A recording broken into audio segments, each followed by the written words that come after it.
Mapagpalang araw po, I'm Jeremiah, here again for daily devotion.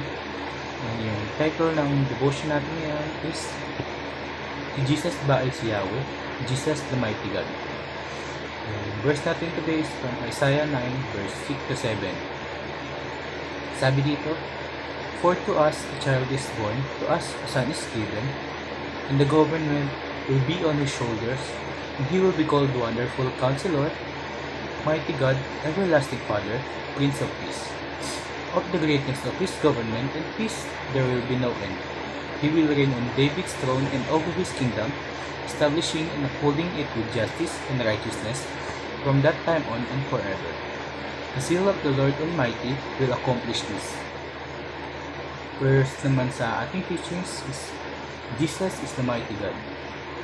Sa Isaiah chapter 9 verse 6, hindi na malinaw na yung ipinanganak na bata ay hindi siya ordinaryong tao kasi nung ipinanganak siya ay may title siyang Mighty God.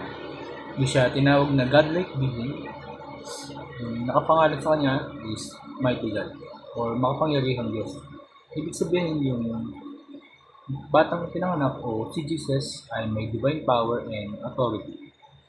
Dahil siya ay pinanganak bilang tao, Diyos pa rin siya sa kanyang pagkatao dahil ipinadala siya mismo personally ni God. Next naman is the Mighty God is Yahweh.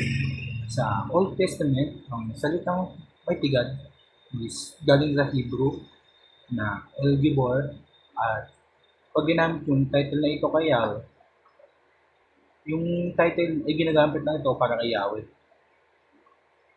Halimbawa, sa isang bahagi ng Isaiah, si Yahweh mismo ay tinawag na El Gibor. So, hindi ito random title na nakuha lang or hindi din ito metaphor. So, yung tunay na title na papangalan sa nag-iisang Diyos ng Israel. Next naman, therefore, Jesus is Yahweh. Ngayon, kapag pinagsama-sama natin ng mga sinabi ng scripture, yung first is, ang batang ipinanganak ay tinawag na Mighty God. Ang Mighty God ay si Yahweh. Therefore, Jesus is Yahweh. Hindi ibig sabihin nito na may dalawang Diyos or ibig sabihin si Yahweh mismo yung dumating. Yung Diyos na naglikha ng lahat ay siya rin yung Diyos na nagpakumbaba at pumasok sa history bilang tao or bilang si Jesus. Let's proceed na sa application. First is, believe that Jesus is God or Yahweh. Kung si Jesus ay tunay na Diyos, hindi lang siya teacher or normal na tao na nagpo-preach. Siya yung Diyos na sasambahin natin. Ibig sabihin, yung buong buhay natin, isusuko natin sa Kanya. Pati yung tiwala, faith, yung praise natin, dapat sa Kanya lang. Next naman is, harmonize the scripture with humility. Minsan may verses na parang hirap pagdugtong-dugtong. Pero imbis na ipilit ng Bible sa gusto natin, tayo yung dapat magpakumbaba sa sinasabi ng Bible. Kailangan tayo yung susunod kung ano yung nasa Bible, hindi yung Bible ang susunod sa interpretation natin. Sa Old Testament naman, yung prepare ng truth, and yung New Testament naman yung magre-reveal ito. Kaya maganda yung Bible kasi magkakaugnay sila at magkaka-connect. Next naman is interpret scripture with scriptures. Hindi lang tayo mag-base sa isang verse.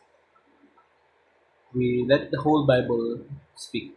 Kapag may malabong verse tayo na binasa, hahanapin mo yun sa ibang part ng Bible para mas maintindihan mo siya. Kasi that way, piece by piece, mas maiintindihan mo yung Bible and mas malalapit ka kay Jesus. Yun lamang po for daily devotion. Maraming salamat sa pakikinig. Thank you and God bless.